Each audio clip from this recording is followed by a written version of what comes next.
We're live. We live, baby. What are we doing? What is this thing we do? What's it called? It's a podcast. We haven't done it in a while. It's a Fish Life podcast. I'm lost in the sauce. Lost in the sauce. What's up? What's going on, everybody, man? Welcome back. The Fish Life podcast is back. It's been a hot minute. We've got a new studio, kind of. It's not really a studio. It's my office. Took a little hiatus. I did. I disappeared for a good hot minute there. But we're back, and we're live, so you guys can comment, man. When y'all get in here, y'all start watching live, please let us know. Comment below or to the side, wherever they put the comments on YouTube these days. I don't really know how all this works. There's a comment right there. What's up, suckers? That is J-Bo. The community has come alive. This community hole jumper right there. That's Jonathan I'm Bowen. telling you, man. Oh, Hope Buzzard number 2. Woo! Anyways, man, this is the Fish Life podcast. We're back at it. It's been a while. I've been gone for the last few weeks, so appreciate you guys bearing with us and being patient while I took a little break. I certainly needed it. That was actually the first actual vacation where I did no work at all in 3 years. Over 3 years. That's a long time. And I've got my dog live too, and she's trying to get petted. See, here she is. Skeeter's live with us in the studio. If you hear any panting or you hear me beating somebody, it's probably the dog, not Chris. Could be either one, though. I don't know, man. While you were on hiatus, I was taking up karate. Oh, yeah. You've been learning. See, he got tired of me abusing him and beating on him, so he went and learned some self-defense tactics. I've got a plethora of new moves. You got some new moves? Oh, yeah. Well, man, it's been a great time. I had a good time. Spent a lot of time with my boys. Had a lot of fun. Maybe drank a little bit of brown water while I was on vacation. Might have done a little bit of that. A few sips. Might have. I still went fishing a little bit here and there. But me and my kids, if you guys watched the video last night, if you didn't, please go watch it. We rode in a tank. I was fixing to say, I saw something about a tank.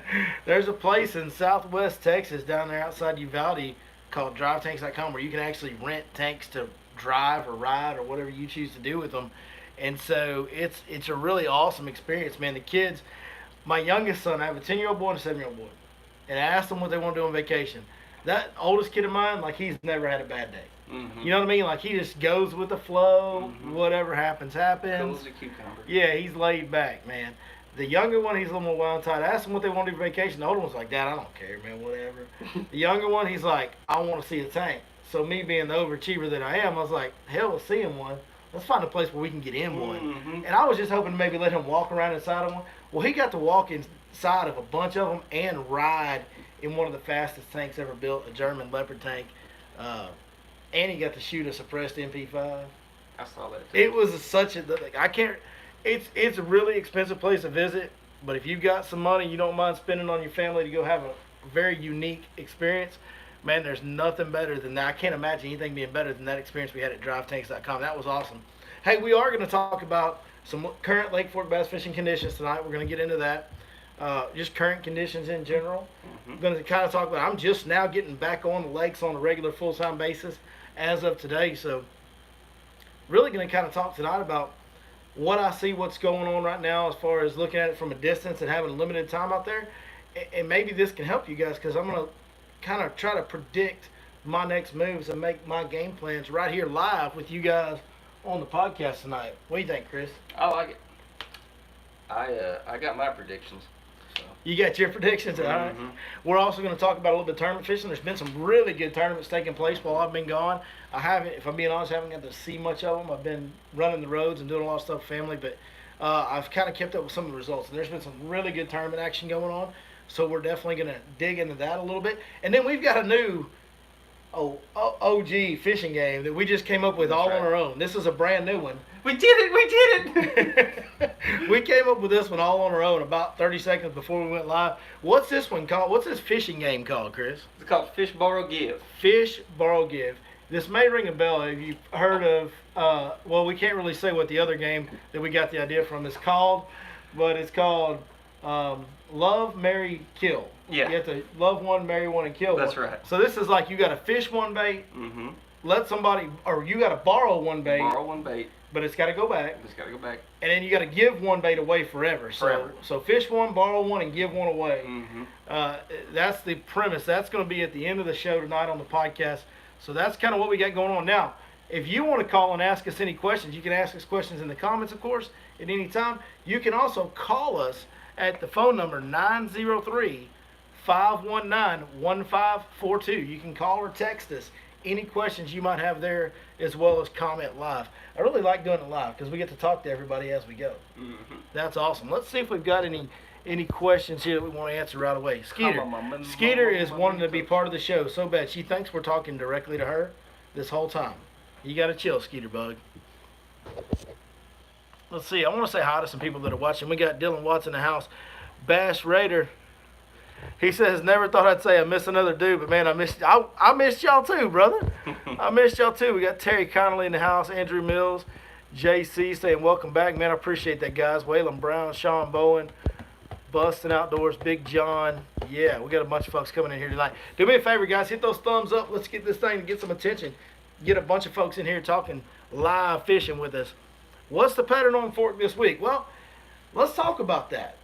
That's a great question. And my answer is I've got to figure it out because I'm just not a guy that's going to call up anybody else and be like, hey, how are you catching them? Mm-hmm. I've just never been that guy. When I started fishing Lake Fork in the beginning, when I first moved here 11 years ago, I didn't know a soul. I didn't even know about Facebook. I didn't do nothing. Like, I didn't have social media pages. I didn't get on any fishing forums. I didn't even know they existed. So I just went to the lake and went fishing. In my experience, I found out that I will be more consistent and catch fish better if I kind of block out outside intel. No preconceived notions. No preconceived notions. Just go fish the conditions. And really, I find that when I come back from long extended breaks like this, of course, I haven't had one in so long. In my past, way back, when I would have a break from fishing, when I would come back, that would be something I would fish better sometimes because I don't have those preconceived notions and I'm going at it with such an open mind. Mm-hmm. You find the same? I am. Yeah. I mean, that's literally how me and my tournament partner have been fishing all year. I mean, we'll pre-fish here and there, but I feel like if I don't have a game plan, so to speak, right off the bat, I'm more open to changing with the conditions. So yeah. So what I will tell you is water temps are quite a bit lower than they should be right now. Normally this time of year the water temps are about as hot as they get. They might have trended down a little bit by late August like it is now, but typically the water temps are within a few degrees of being at their peak high temperatures of the year. We just never really got the water temps up into the 90s consistently like we were used to having in Texas. And right now the water temp on Lake Fork's in the mid 80s. Yeah. I do know that much. Water temp on Lake Fork's in the mid 80s. And to me, what that's going to signify is as that starts happening, that water has had to have trended, because it was up around 90 for a little while, so it has trended down some. That's going to mean is we're getting, especially if it drops any more and gets into the lower 80s or even the 70s, we're going to start talking about turnover time. We're going to start talking about transition in fish. And so the first thought in my head is I'm going into this week, okay? Went out for a little bit today, going out again tomorrow. Got guide trips at the end of the week. So these first couple days I'm just using to kind of get my feet on the ground and kind of settle in on patterns. But the first thought that popped into my head when I saw those water temps being as low as they were is typically this time of year we're looking for either real back shallow water fish living in shallow water year round, or we're looking for fish out in the middle of the pond on the main lake out on offshore structure. To me, it seems like when the water temps are that low, some of those fish are going to kind of be in between and not necessarily moving and transitioning because the water temps aren't changing drastically day to day right now, but they're going to be scattered. And anytime fish are scattered, some of your best bet are what I call transition spots, stop signs in transition areas, docks at the mouths of coves and creeks with deep water on the edge of them. Similar stop signs as in the pre-spawn? No, deeper stop signs. A little different. Yeah, similar stop signs to the pre-spawn on the deeper end of the lake. So what we're talking about is, docks at the mouth of cove with deep water on the end of them and shallow water kind of adjacent to them. Creek channel swings up against secondary points are great. Just some stuff that as the fish are wanting to move around a little bit, something that's different, something that's a dynamic piece of structure that's going to present a good opportunity for them to go shallow to deep real quick and change with the changing weather, right? And be able to ambush prey while they're there. Set up a temporary home, so to speak. Now, when you're talking hot summer fishing, what it would normally be in August, we'd be looking for those pond dams and humps and roadbeds and stuff way out in the middle of the big lake, where those fish can set up a kind of a more permanent home, right, way offshore. to me, that's not really what they're going to be doing right now. There's always going to be some fish out there. There's going to be some fish out there. And we're going to try and find some good schools and take advantage of that throughout the week. But I'm not going to commit my whole day to just running everything way offshore. I'm going to look at some secondary stuff, some mid-depth stuff. When I say deep water on these docks, I'm talking about 10 feet, 12 feet, 15 feet on the end of the dock. A creek channel swing that's 12 foot or 15 foot deep swinging up against the side of a secondary point. You know, what I call mid-depth ranges, that 7 or 8 down to 13, 14, 15. A lot of that type of stuff. I'm going to run a lot of that and try to pick up a fish or two, 3 or 4 or 5 hopefully, but just a couple fish here, a couple fish there on a bunch of those spots is how I'm really going to try and construct my day. That being said, some of my best baits this time of year is going to be a shaky head worm. A finesse shaky head worm is one of my favorite baits this time of year on that transitioning around docks. I love fishing shaky head around docks. I love fishing around those channel bends like that this time of year. Finesse jig is going to be another one that I'm going to throw a lot. It is getting to be that time of year as these fish start to transition from summer to fall, because that's what's coming, that we're going to throw a lot of crankbaits. And the good thing about crankbait, you can throw them at any depth. You can cover a bunch of different water. They're pretty snag resistant on timber, especially if you use them 6/6 ones. They're real good about bouncing off timber. So you can go in there and have you a square bill, a mid-depth, and a little bit deeper crankbait, and kind of cover all that real fast in a hurry when you're needing to look around and try to find new fish in multiple areas like that. So crankbaits are going to be a big tool for me from now kind of until November, November. I start throwing a lot of rabbit trap shallow this time of year too.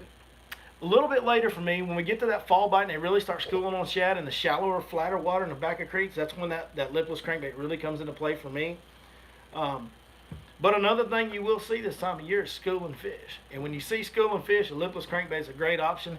Another bait that 6 Cents came out with this year that's been really great, anytime schooling fish have popped up, has been this catwalk. This catwalk right here, and this one is the live shiner color. That's been my favorite one that I've thrown this year. Great little topwater bait, has a really fast, you can walk it real fast. That's been a great bait. So I kind of rambled on there. There's a lot going on. I'm trying to figure it out myself as I go this week. But there's a couple baits to worry about, and really some pretty specific descriptions of the types of areas that I'm going to be really targeting as I establish patterns this week. So, good question. Something we needed to talk about anyway. And I bet we got a whole bunch more now. Here we go. This is what I'm talking about. Y'all don't think that. By the way, we're going to do a little bit of sponsor plug on this podcast tonight. First one I want to plug is Waterland Eyewear. These are the glasses I've been wearing all year. You can find these at waterlandco.com. You can also get a 10% discount on these by punching in the code Your Lake Fork Guide when you order them off that website. Best copolymer lenses I've ever put on my face, bar none, and the best price point in that type of quality eyewear. Everything else that can even come close to this is significantly more expensive than these are. So go check out waterlandco.com. Order you up some new lenses if you need them. Fish Life, our Fish Life app.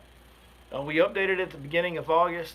I'm going to be really looking hard this week, and we're going to be doing fresh updates come Monday, Tuesday next week. That's the first is on Tuesday. We just had a guy comment on here. If you don't think the Fish Life app is real, this ain't me plugging it. This is David G, who I'm not even really, probably should know who he is. He's probably a regular viewer, but I don't know David G personally. I might have met him at some point, but he's not like a friend of mine or anything like that.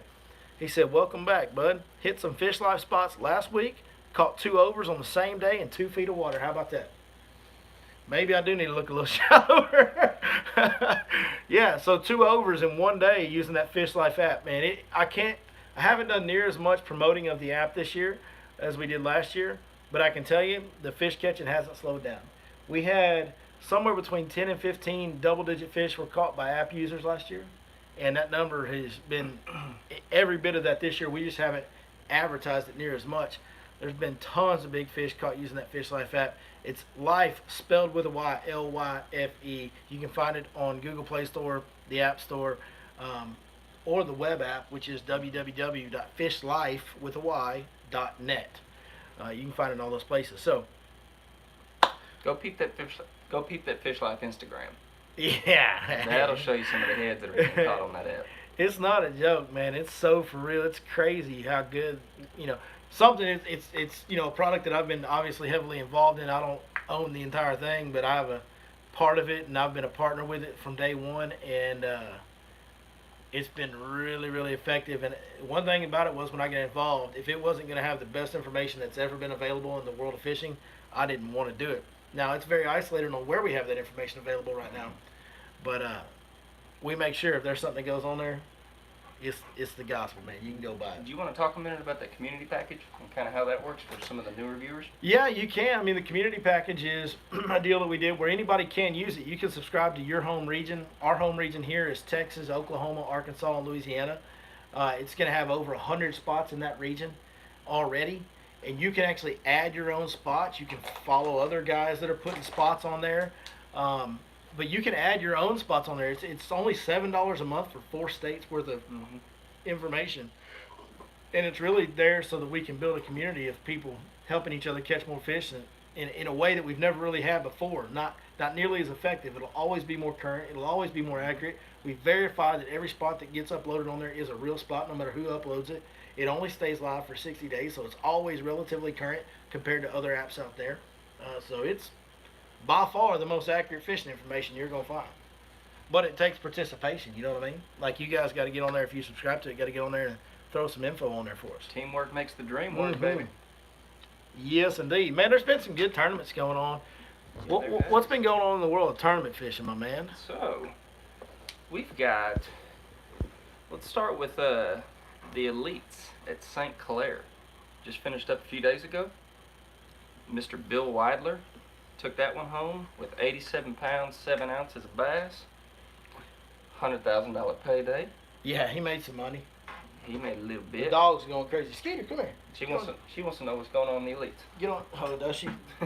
She's like, I can't get to my couch, Dad. Get up Rounding there, out the Skeeter. top 10 for the elites on St. Clair, you go Bill Weidler taking it home. Then you go Corey Johnston, John Cox, Clark Winlet, surprise, surprise, Jake Whitaker, Chris Johnston, Shane LaHue, Cody Holland, Jay Yellis, and Taku Ito. Yeah, you know, the Elite Series, man, you know, probably just because I'm not from there, it is cool to see those guys whack those small. To me, man, it's just not as much fun watching those smallmouth tournaments as it is Because they sit there and the video. large. Yeah. Yeah, and then it takes them 10 minutes to reel one up on that 7-pound line. And, I mean, I understand and I appreciate the challenge of it. And I'm not taking anything away from those guys. The skill that it takes to sit out in big waves with light tackle and reel in a 5 or 6 pound smallmouth. Did you see some of the videos? Man, it's incredible what those guys can do. It's a true showing of the art of fishing, but it's just not as much fun to watch. I don't think it's as fun. It's to like, watch listen, I could sit here and tell you that, like, when you're watching a sport, name a sport that you like to watch. I love watching baseball. Okay, so a good pitching battle, Mm-hmm. a good 1-0, 2-1 baseball game, that's actually a really good example of the finer art of baseball and the higher skill level of baseball. Mm-hmm. It's a lot more boring to watch that than a 10-9 game. Absolutely. Yeah. You know what I'm saying? Yeah, no, for it's sure. the same deal. It's just And- not as much fun as watching guys catch a 25 to 30 pound bag and boat flipping them in heavy cover. Right. And, you know, that kind of stuff is just more fun. In the area of the country that we're from, especially, we want to And- see them. Yeah, we're honed into that because Right. that's kind of how we Right. fish. Right. So, you know, maybe for somebody that are from up around that way, maybe that is pretty cool Maybe. to watch. I mean, I don't know. Maybe. When are the seminars starting back up? The first seminar is going to be this week, and then we'll do them every 2 weeks. So this Friday at 6 p.m., we will have a free seminar at Lake Fort Marina. I hope to see all of y'all there. As many of y'all as can come out, we'd love to have you. Somebody's asking me about what is a mid-range unit I could get that would be sufficient for graphing out deep. I've been using Lowrance Hook 2 7-inch triple shot side scan. Is horrible. What I would do is I would get a used HDS unit. Even if it's a Gen 3 or a carbon, I would get like a used HDS unit. To me, that's the best. If you got a in good working order used HDS unit, you can get a discount on it. That's going to be a mid-range price point for you, and that's going to be as good. I mean, that's the graph that I use. I mean, I'm lucky I got the brand new ones, but I promise you I did everything I do. Almost everything I do with the carbons I did with the Gen 3s. As far as like seeing fish and side scanning, down scanning, sonar and mapping, and man, it was great. It was great. The Gen 3 was great. The carbon was great. They've all been great. So that's what I would recommend. David G says he's coming to the seminar. Awesome. So now I will know who David G is. Come on. That'll be good. And then there was one of the super tournaments. Is that right? Lake Erie. One of these FLW, but we got a bunch of MLF guys dropping down and fishing it. Hey, for those of y'all who don't know, Lake Erie is 6 million surface acres. So to put that in perspective, we all talk in Texas about how big Toledo Bend is. Right. It's 180,000 acres. Yeah. Lake Erie is over 6 million acres. What is it, 60 times almost? 50-something times? That's like the world's 8th ocean, man. That ain't no lake, Right. bro. That's insane. Right. Can you imagine? Anyways. He's like, I'm going to make me an hour and a half run. Dang, where you going up the channel? You going to the next lake? No, bro. I'm just going about a quarter of the way across the lake. And you look, and it's like 2 pennies into the lake. You're like, Yeah. all right, then. Yeah. So super tournament on Lake Erie. So 70% of the top 10 is BPT guys.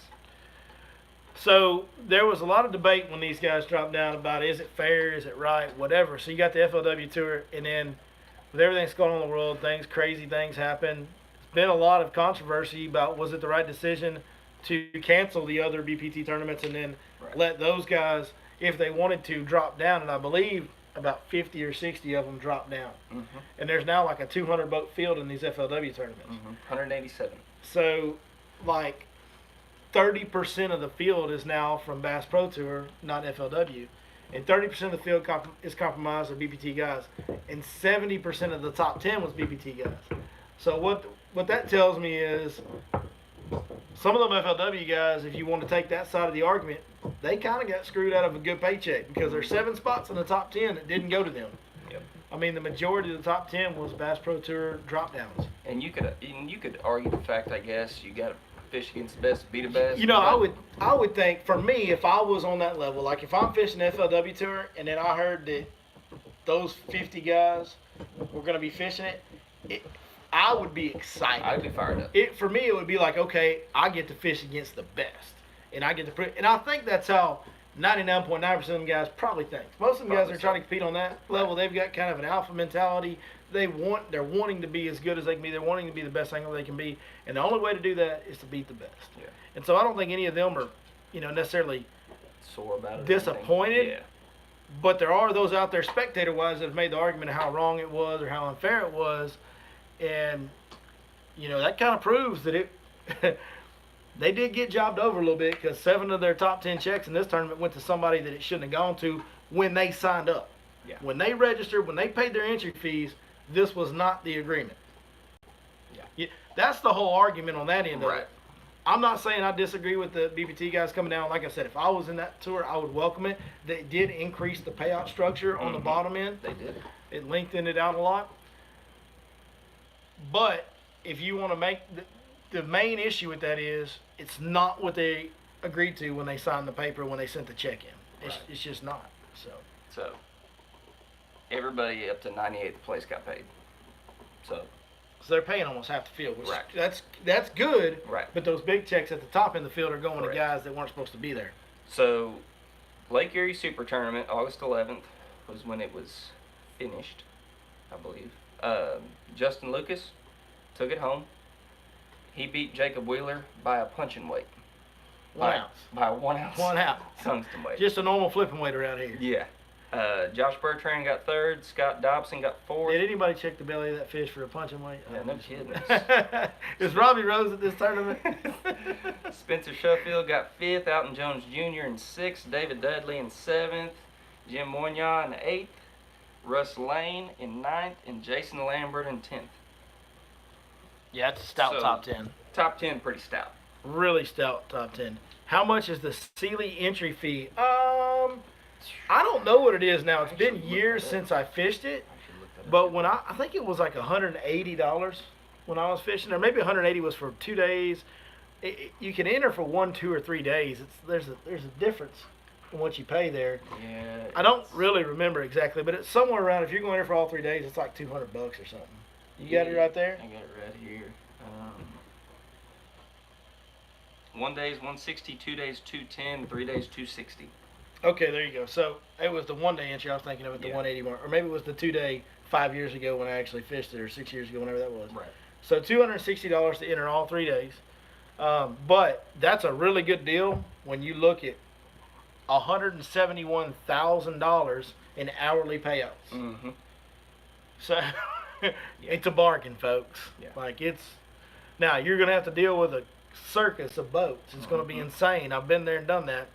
Uh, but And it is good payouts, really good you payouts. catch the heaviest head, you win your boat. Yeah, I mean you can win. Yeah, you win really big prizes if you win the whole thing. But I mean, even if you just go out there and catch you a 2 pounder, a couple 2 pounders, Right. man, you usually can catch. Like it's not that hard to cash checks at that deal. Skeeter, you got to stop. My dog is just. She thinks we're talking to her the whole time.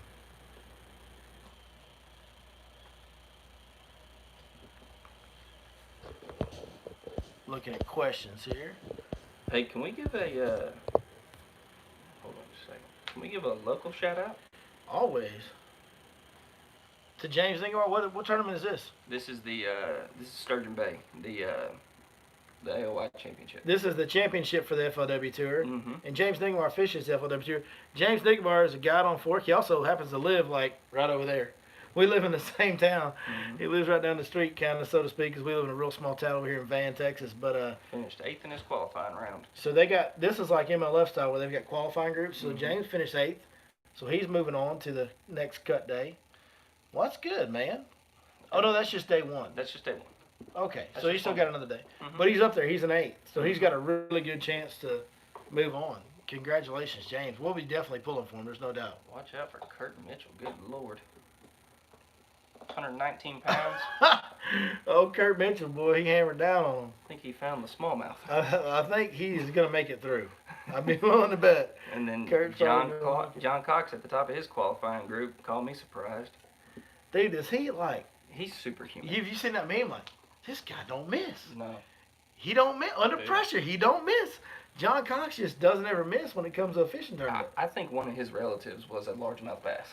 That sucker Or got a some bass gills. of some sort. He got some yeah. gills right He's back got here. something going on. That dude is incredible. He is unbelievable, man. He is so, he is it's unbelievable how consistent he is. He's got to be the most consistent in the game. I think so. Even over Wheeler and Lee, because, Mhm. as great as those guys are, now those guys have got the big skins on the wall, the big wins that John Cox hasn't gotten yet. Right. Yeah. Right? And that's just because he hasn't been on the biggest stage yet. He hasn't been on the Elite Series. He hasn't been on the BPT yet. Right. But that day's coming, I'm pretty sure. Well, I mean, you can mark my words. I'll say it right here, right now, and you can quote me if I'm wrong. I doubt I'm gonna be. But if he ever makes it to that BPT level, he's gonna be no stranger to the top 10 in that deal either. I'm just telling you right now. Yeah. He's but that good. You're right, though. As far as consistency goes, I think he's even more consistent than, Mm-hmm. who we all kind of considered number one and number two is. And you could switch either day, Jordan Lee or Jacob Wheeler.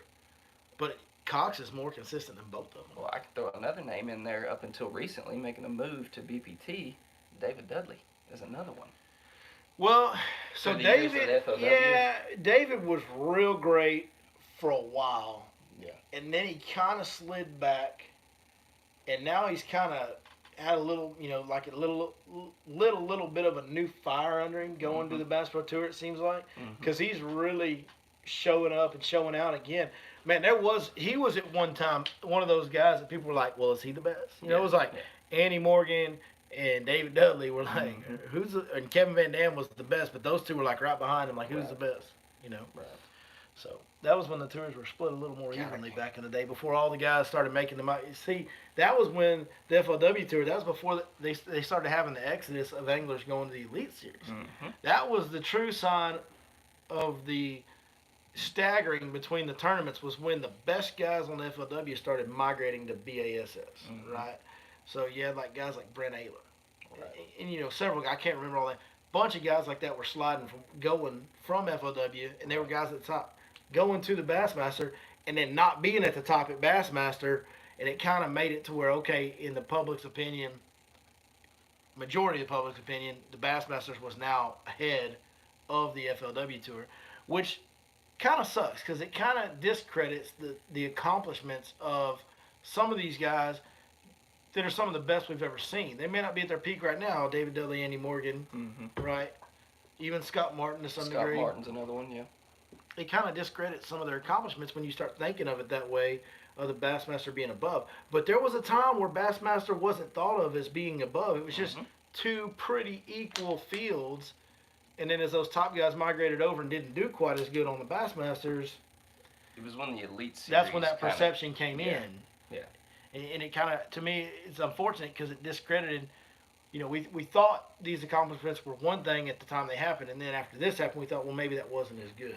At least that's how I saw it go down. In my opinion, that's how I saw it shake out. How weird is it not to have a Forest Wood Cup right now? You know what I mean? Is that not weird to you? It's supposed to be right now. Yeah. Of course, there's a lot of things that are supposed to be right now that ain't happening. But I mean, is it not? Is it weird to think that you'll never watch another Forest Wood Cup? Yeah. I mean, For as big a tournament as that was to go away, I mean, essentially what we're watching right now that James is doing good in, that is the new, Forest Wood Cup, yeah. it's the FLW Tour Championship. Right. But that's, It's a weird deal. of course, that's not even the same because that's just like the AOY Championship. Right. It's not a cup type tournament. It's not a classic type event. You know, the Forest Wood Cup was their version of the Bassmaster Classic. You know what they're giving away as a trophy? Mm-mm. A wrestling belt. At this Yeah. FLW Tour deal? Mhm. Are It's you actually serious? like an actual, yeah, like an MMA wrestling belt. Yeah, promise you. Not even lying. Listen, I've been as big a fan as the Bass Pro Tour and the MLF as anybody could be, right? Like, I Let's have see, been 22 kill flag. as big of a fan of that as anybody can be. Yeah. That's a mistake. Yeah. That's bad. It's a wrestling belt, dude. What are we doing? I mean, I know that fishermen are mostly rednecks, but come on. I heard now. that the other day, and I was like, man, like, I thought that was somebody making a joke, you know? Somebody wants to see the 22 kill flag. Let me lean it over a little bit. There you go. There it is. I know it's in reverse for you guys because we're live. Skeeter is crunching on a bottle. Lean to your left. There you go. There's your good shot of it. Yeah, that's the 22 kill flag, man. That was an awesome deal when we got to do that big event for them and good people down there. That's Gary Payne. We both got our rings going. You know what I'm saying? This is how I remember those who've taken their own life rings. You can get those from 22 Kill, by the way. Great organization. Can't say enough about them. They are unbelievable. So, Skeeter, what are you doing down there? Do you ever use the red jackhammer chatterbait? You know, I've never used a red one. Yeah, I've seen them. I know some guys. I know Alex Finch Nasty made one Mm-hmm. that was kind of a reddish color or something, red and black or red and green or something. I can't What's it remember. called? Volcano Crawl? Man, I don't know what it's called, but I seen like, another guy on Lake Fork, a good guy too, Richie White. Mhm. I know he throws it a lot in the winter, and Richie catches them good in the Oh, winter. And he's caught some really nice fish on that. I mean, if you think about it, it makes sense in the wintertime. Throwing red, everything else. I mean, we Yeah. used to throw red spinnerbaits back in the day. Mhm. That was a fork thing, I think there's a good place for red and orange on fork in the cold water time of year on almost any bait you want to throw. I mean, that really goes for any East Texas We could lake. probably get like some red and orange swim baits and throw them in January, February, and probably catch some fish on it. You know what I mean? I gotta make a phone call. Yeah. Heath Taylor, Smash Tank, we need a custom order. Hey, bud, I need a convict and I want red. I need some red and orange poachers, my man. Golly. But yeah, I haven't personally fished them.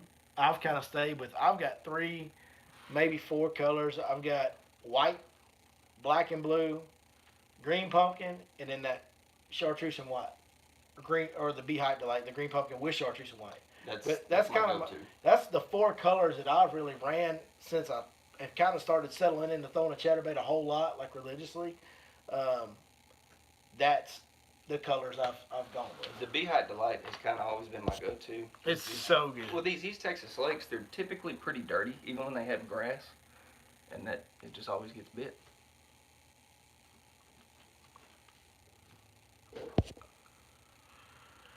Oh, Richard Quick, I need you. He's got a question about the Fish Life app. He's not getting his updates. So what I want you to do, Richard, if you look on the bottom of the homepage of your app, there is a support email there. If you're not, the app spots do get updated every month. Every single package gets updated every month.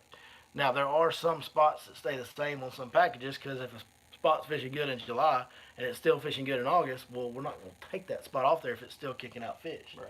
We may update the description, change the baits a little bit, but we're not going to remove something that's still producing. So there are some spots that do stay the same sometimes month to month.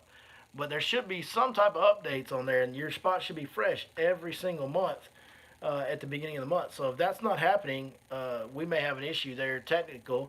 And if you can do me a favor, go to your bottom of your homepage on your app, there's a support email down there, support@fishlife.net. You email that about the issue you're having, and our tech support team will answer you as soon as possible. And they're usually same day, like it's usually within a short amount of time that they get back to you and help you solve the problem.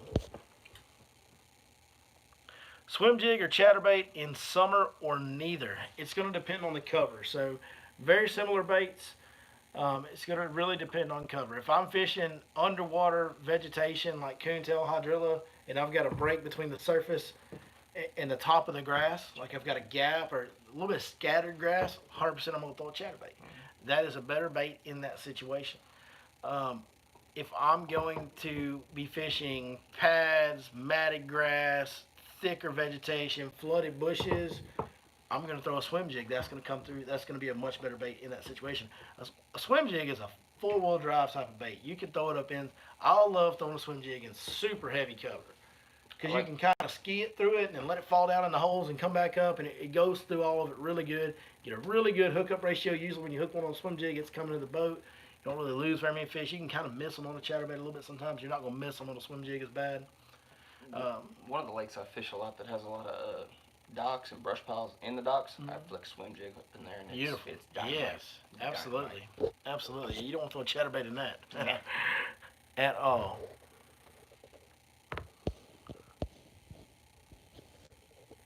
And that neither is definitely not an option. Swim jig and chatterbait can both be very effective in the summer.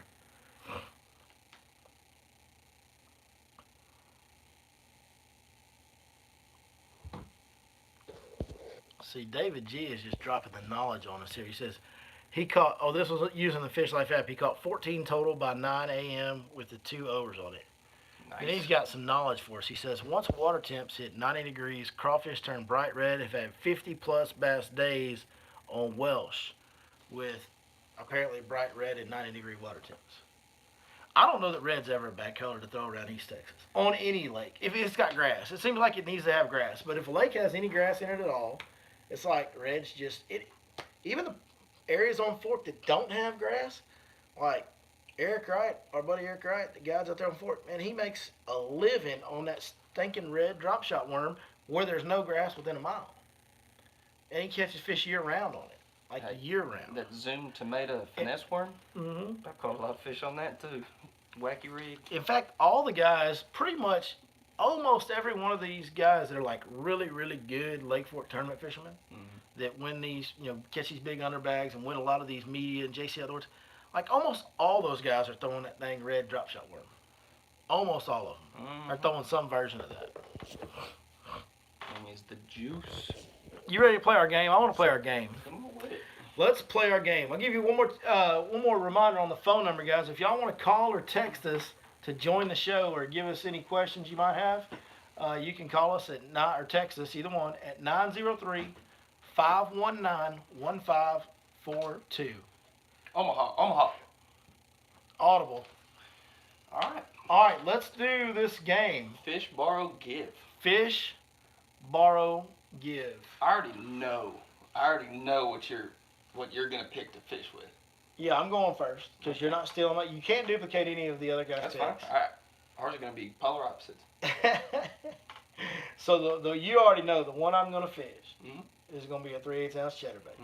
That's the one I gotta have no matter what. Period. That's my number one. I can throw it year round, and no matter how inclement the weather is, how cold it gets, I can always get a bite on a 3/8 ounce chatterbait. If I grind it out with that chatterbait all day, it will be a rare situation where I zero, and there'll be a lot of situations from winter to spring to fall, even summer, Versatile.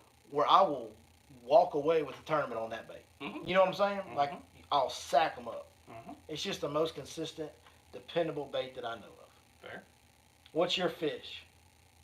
Wacky worm. Wacky worm's a great one. But I use a stick bait, not a finesse bait. Yeah. 9 times out of 10. If the bite's real tough, I will use a finesse style worm.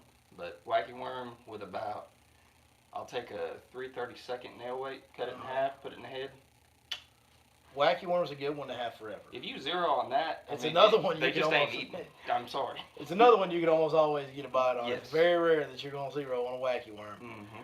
Now, for my borrow, I'm going to go a different route here. Okay. If I got to borrow a bait, I'm gonna borrow them $200+ swim baits. Oh yeah. Give me one of them $300 hard glide baits or jointed What, baits. a Roman maid or what? Yeah, give me a Roman made mother. $450. Yeah. That's if I'm gonna borrow a bait, that's the one I want to borrow. Yeah. That's fair.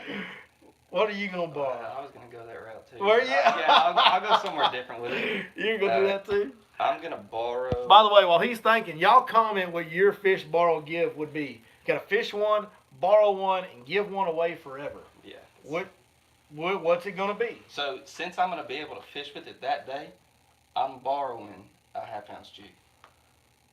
You know what you should be able to do? You should borrow a 6 cents frog, because they're hard to get. If you can find one to borrow, if I got to borrow it. I'm not even gonna bring the frog up because I'll screw They're around. released now, by the way. I know. I'll screw around and give one away by accident. Yeah. And then yeah. So the 6 cents frogs are available finally, but they're not staying in stock very long every time they come in stock. So go over to 6centsfishing.com and order some brand new frogs. They are awesome frogs. And when you do, go to 6centsfishing.com, punch in the code Your Lake Fork Guide. You'll get a 10% discount on all orders. Hope All y'all right. beat me to them because I already got 10 coming to my house. I've done the giveaway first. I've done the other two first. I should let you go first on something. So on the giveaway forever, what Drop do shot. I thought you said we were going to be away, opposites. I'm giving away my spinning rod. Giving away Take my it away. spinning rod. Take it. Period. Don't want That's it. the only thing I throw on it unless it's super, super windy in the wintertime and I have to throw away where I'm on the spinning rod. But yes, drop shot. Giveaway forever. Man, that's tough because, it's always like in our heads as fishermen, we're like, well, man, I might need that this time. Yeah. Or I might need that this other time. And, you don't want to give anything Oh, I've always away. got a drop shot tied on. You Don't get me don't wrong. ever want to give anything away forever. I don't know where to go with this, man. I really don't. I don't want to give anything away. Well, do you want my advice? You want my professional advice? Yes. Yes, I So do. since you're fishing the chatterbait, you can give away the spinnerbait. No, I can't. I can't. No, I can't. But you see, me and you got an argument one time about has the chatterbait, has it replaced the spinnerbait? Almost. Predominantly, yes. But there's still times when I need that spinnerbait. See, I throw the spinnerbait more than chatterbait. Yeah, you're monkeyed up, though. You know what I'm saying? Like, you're all monkeyed up. I mean, I'll tell you what I'm going to give away. No, I can't give away because I use it on... You know what? This is what I'm giving away. I'm giving away, and it's going to shock a lot of people, I'm going to give away a fluke. You know why I'm giving away a fluke? why is that? Because I can just put a clout stick bait on there. Same shimmy? And it gives me... I'm going to catch most of the fish I'm going to catch on fluke. I'm going to catch them on that weightless. If I'm fishing a fluke weightless Texas rig, if I throw that clout stick bait weightless Texas rig, I'm going to catch most of the fish. Might miss a few. Most of them I'm going to catch.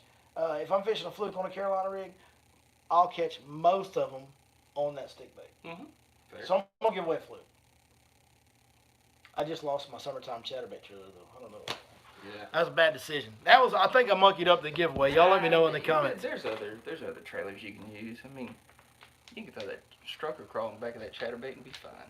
We got Mel Moyle. This is my homie right here. He's see, this guy's got it going on. Fish. Mel Moyle says he's gonna fish a 3/8 chatterbait. Borrow the ridge worm, that new worm from 6 cents. That's a good one. Give away the drop shot. I'm with you, Mel. I'm with you. Mel's the only one that's... I think the comments are kind of delayed tonight because I'm not like... They're coming in way after we talk about something. So if anybody else wants to do fish borrow give, let us know because we're going to start kind of wrapping this thing up. Chris. What's up? Are y'all all done with tournament fishing? We've got one more tournament next weekend. One more tournament next weekend. Top Secret Lake. They're not letting you know where you're going. No, we know where we're going. You just don't let me. Oh, it's the lake we're not allowed to say out loud. Mm-hmm. I got you. Yeah. Well, good job not saying it out loud because I would have sure enough booted you out of my house. Well, and I've received a little bit of intel that the fishing is tough right now out there, so which doesn't surprise me. Yeah, somebody on that lake, somebody's still gonna catch some giants. A couple of them. Hope it's tough. Bass Raider says he knows the lake. Don't you say it, Bass Raider.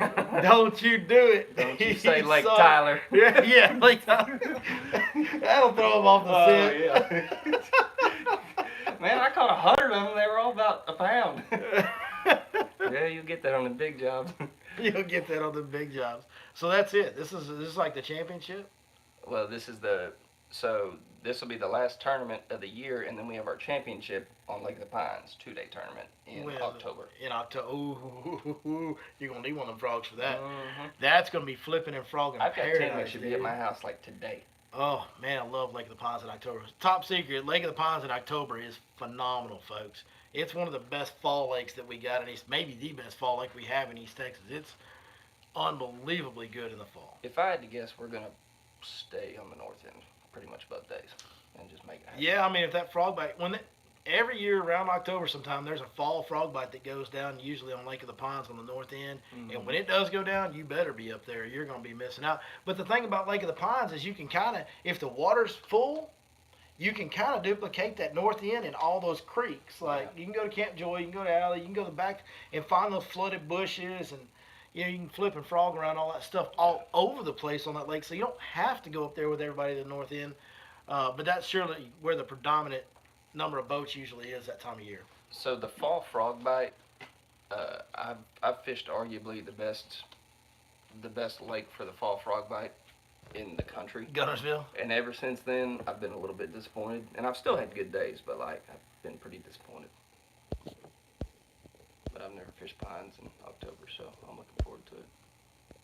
And we're 6 points out of AOY. Somebody, Richard Quick said chatterbaits work well in deep water on Toledo Bend. I'm sure they do. Oh yeah. I'm sure they do. What's up, old silly Billy? Somebody named Texas OMG Texas 420 is calling me silly. Silly. What's up, man? Appreciate you joining us, buddy. Don't think I won't be throwing an ounce and a quarter chatterbait. Yeah, that big chatterbait out deep can be. I mean, there's times when that is the absolute deal. There's no doubt about it. You got a few of them in the boat. Man, it's been good to be back on the podcast. You know, we didn't do it for several weeks, and it's been good to do this again. I like doing it live. I like getting the viewer interaction. I like getting the questions. Y'all comment, let us know. I've got to make sure and convert this into the Audible Hut audio format. Put it over there on Podbean so you guys can check it out on iTunes and all that stuff like we usually do. I know some of y'all, not just a tremendous amount, but some of y'all do listen to it going down the highway over there, so we'll be sure and transfer this one over. Man, Chris, appreciate you coming up here on a Tuesday evening to help me do this again. And guys, for the schedule going forward, we're going to, we had a video yesterday. We had a live podcast today. We're going to have an instructional video out tomorrow, hopefully. I still got to get it done tonight, later. Thursday, we'll be live for Top 5 Baits like we usually do. And then we will have a seminar video on Sunday from this Friday's seminar at Lake Fork Marina. So are you still doing Tackle Talk starting next week? Tackle Talk is going to be on Facebook at 8:30 tonight. It'll be tonight? Facebook, 8:30 tonight. We're going to do Tackle Talk Tuesday. Yeah, that's kind of our production schedule. Mm-hmm. Yep. Sweet. We'll do Instagram and TikTok stuff when we get to it. I'm going to help y'all terrorize them tonight at 8:30. There you go. I think Skeeter Bug's out for the count, homie. Skeeter Bug, it's about time. We're done. So now Skeeter's being a good girl, just laying there sleeping. Mm-hmm. It's the perils of doing a live stream with a 7-month-old lab puppy. I'm going to start calling her Blister. Oh, want to be a bird dog.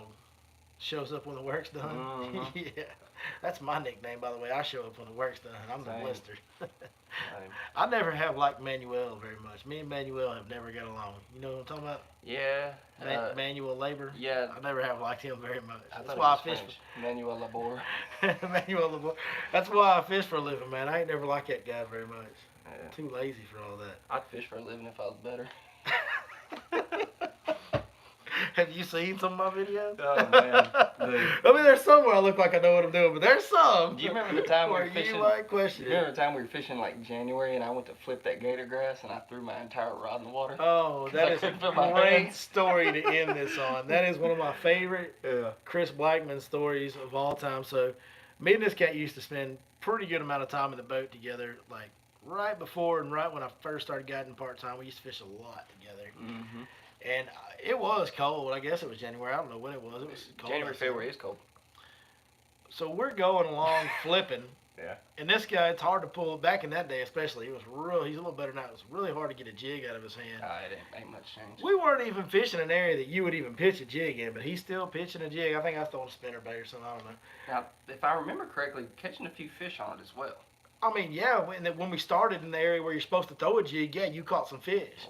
But then when we were fishing that grass edge and I was catching a couple on a spinnerbait and chatterbait, you were throwing a jig still and you weren't catching any. You were front decking me, don't you? I want to hear it. I was front ending him. Yeah, we were throwing it from the side of the grass edge. I was really front ending him. I was not hugging him. I wasn't paralleling it, I promise you, folks. Besides, erroneous! Yeah, erroneous on both accounts. Right. Besides the point of this story, this cat's flipping a jig, and he goes to flip it, and the line, I guess you were fishing braid. Yeah. The line had wrapped on the end of the pole, and he goes to flip, and the whole rod just cartwheels out of his hand into the water. And I just go, what are you doing? He literally just went to flip and threw his whole rod in the water. Done it. I've done it since. And it was like a really nice rod and reel. The jig was his favorite technique, so it was most expensive rod and reel he owned. Mm-hmm. Easy. It easily cost $50. It was one of them upper echelon Dobbins. Yeah. And Dobbins, a Corrado. The Dobbins champion and Corrado. Corrado, I believe. Yeah, just in the water, cartwheel.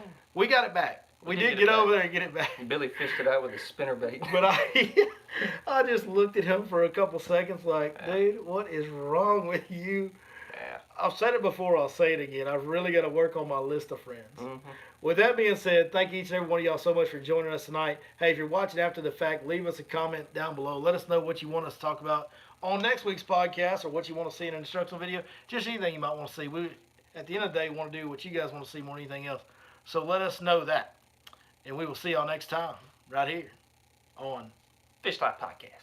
Or Your Lake Fork Guide or Whatever. both. Or both. I win. What's the name of that game?